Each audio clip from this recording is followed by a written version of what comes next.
This video will demonstrate how to properly install the prop-tight locking nut system. Once the propeller and key stock have been fitted on the shaft, install a standard full-size nut and tighten to push the propeller hub securely up on the taper of the shaft. The reason to use a full-size nut first is that it has more threads and can apply more force on the hub of the propeller. If you have a specialized tool for installing and removing a propeller, you can skip this step. A big crescent wrench and a block of wood are commonly used to install propeller nuts, but a striking wrench is the best option.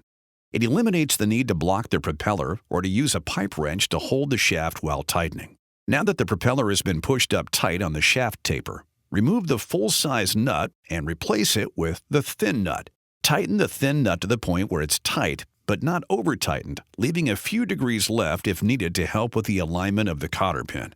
Now you are ready to install the locking nut. Position the shaft so the cotter pin hole is easily seen while lining up with the slots of the locking nut.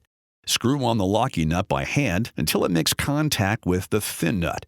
Start tightening with the wrench, keeping in mind that since coarse threads tighten quickly, you will most likely only be able to tighten the locking nut by one slot to line up with the cotter pin hole. Remember, you must always line up the slot of the nut with the cotter pin hole while turning the nut in a clockwise direction.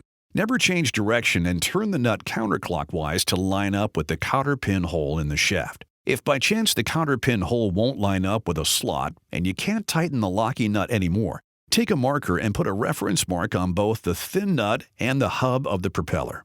Back off the locking nut to get it out of the way. Put the wrench back on the thin nut and advance it a few degrees or the distance that the locking nut slot needed to go to line up with the cotter pin hole. However far you advance the thin nut, the locking nut will follow. Screw the locking nut back on and tighten down with the wrench. The cotter pin hole and the slot of the nut should now line up.